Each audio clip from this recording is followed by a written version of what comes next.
and they've got to get tighter and stricter with how referees operate on the field of play. There's got to be accountability. If I'm the manager of a football team and the number 9 is failing to put the ball in the back of the net, I'm not selected for the next game.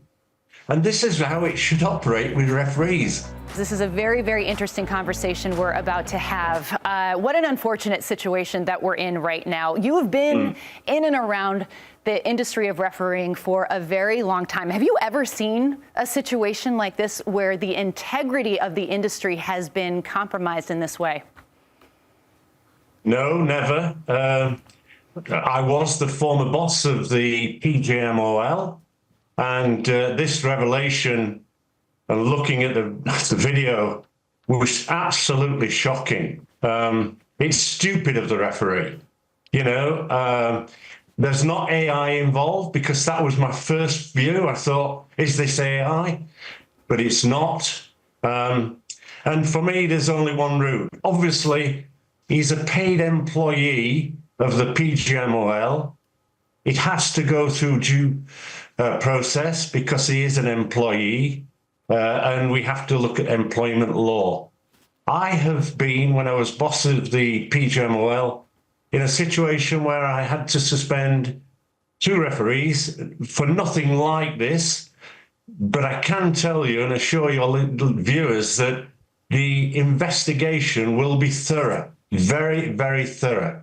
For me, you know, if it's proven, there is only one route for this to end, and that is for this referee to be fired.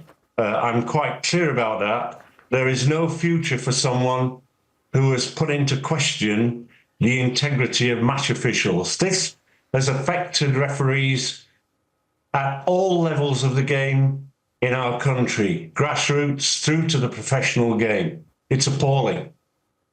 Keith, I totally agree with you. I think that's the debate that we were having yesterday on the show. And now to bring it to modern times with social media, with videos, with a lot of stuff that happens beyond the pitch, it feels like any detail, any misstep is exacerbated because of social media. The conversation is continuing constantly, and the situation is heightened to an extreme. How much more delicate is that integrity, or at least having to hold that integrity through the years, now in modern times?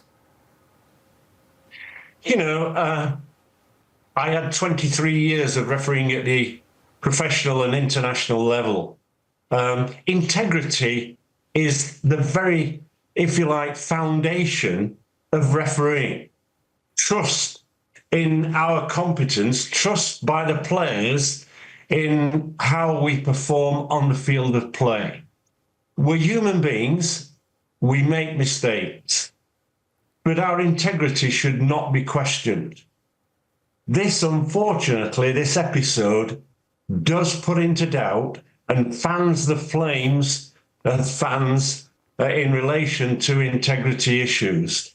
You know, in England, in the Premier League, we've had nightmare scenarios with the introduction and performance levels of VAR. They've been appalling.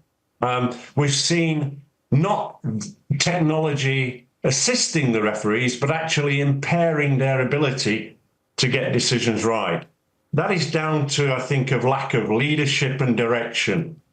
You know, when I was boss of the PGMOL, I keep referring back to that because it is history, I introduced communication kits. I introduced goal line technology. I worked with Orkai very carefully to introduce a criteria of operation. With VAR, we seem not to have that level of consistency in its application and understanding of clear and obvious error. I move in that direction because it is VAR that has created a lot of the issues around fans and their belief that integrity is in question. This action by David Coote could not come as a worse time for the new boss of the PGMOL, Howard Webb. He's got to deal with it, as I had to deal with it. It's a thorough examination, and It's shocking. Yeah. Keith, just to jump in quickly, is this whole situation with your experience of England, and remember, we've got to kind of educate our American audiences here, is this situation magnified more so because of the club as well, because of Liverpool and the issue and how people from the Merseyside and the rest of England are kind of portrayed? Does that add to it more so?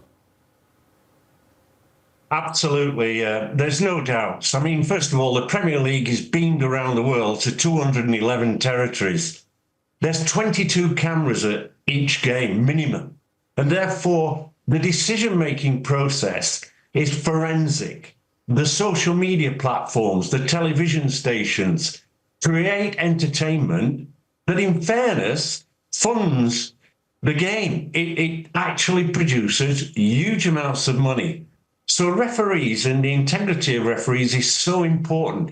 It's way back around 1999. I retired in 96 and started a campaign to have professional referees because the quality and speed of the game was increasing. We were, in fact, coming under pressure physically as well as mentally in terms of dealing with the modern game. And that's why we went professional referees. I introduced sports science, a level of interrogation, a different performance analysis system. I even brought ex-managers and players into the process of assessing and judging referees' performances. Referees are trained and prepared to deal with the pressure that comes from being a professional referee. Live with it, deal with it, understand that they're going to come under pressure from the big personalities in the game. That might be players, it might be managers.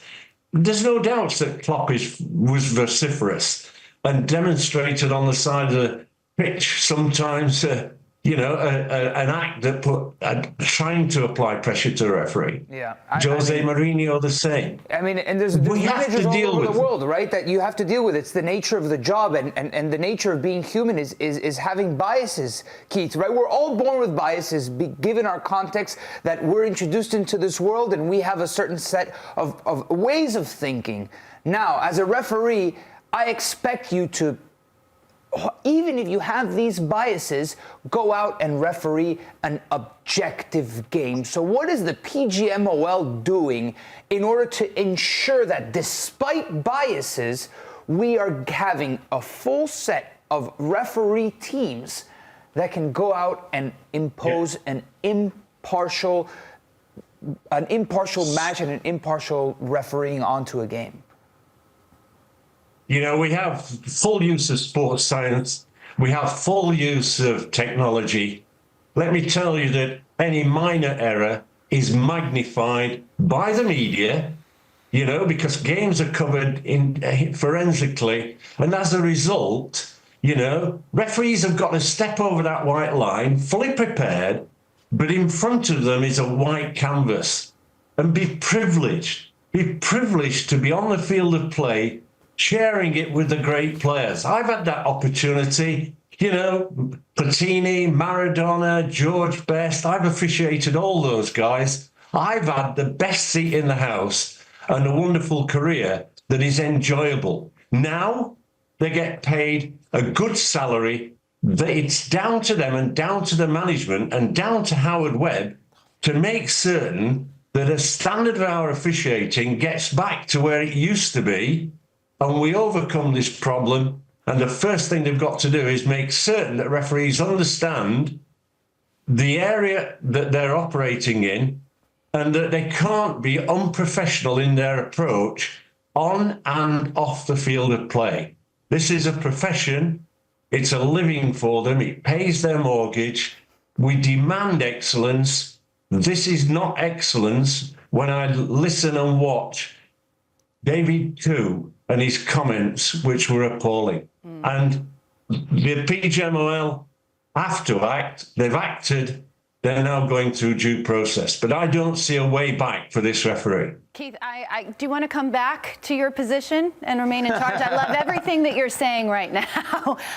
But, this begs a question. And looking ahead, how does PGMOL even go about now rebuilding the trust of not only supporters who every call now they could have a right to say, well, this referee doesn't like my team, but also the players. How do you reestablish trust with the players? You know, the PGMOL have a budget of £33 million. That's not a small amount of money. It was $5 million when I left. Referees are paid a good salary. They've got to get back. And the only way you get back is on the training field and in the area of a classroom, and you retrain these guys. You retrain them in terms of what is a poor decision, what's not. You know, over recent months, I suppose this is a catalyst of the major problem. I have seen a decline in refereeing standards. I've seen a decline that's been accelerated by VAR. And I'm sad to say that, because as a former referee and someone who's still involved at grassroots level, you know, I want our referees to shine as they used to shine. You know, I had the opportunity of being invited to referee on the North American Soccer League way back in the 80s. 6 weeks of officiating, going to Toronto, Vancouver, Edmonton. I refereed at those grounds. It enhanced my career, but it also gave me a vision of a different atmosphere of football, a different competition, but it added to my experiences and made me a better referee. I think this is education, leadership from Howard Webb, and they've got to get tighter and stricter with how referees operate on the field of play. There's got to be accountability. If I'm the manager of a football team and the number 9 is failing to put the ball in the back of the net, I'm not selected for the next game. And this is how it should operate with referees. And people don't like me saying that, but there is an expectation as a professional referee that you should perform well. And when referees don't perform well, there's got to be a level of accountability and an explanation as to how and why they got things wrong.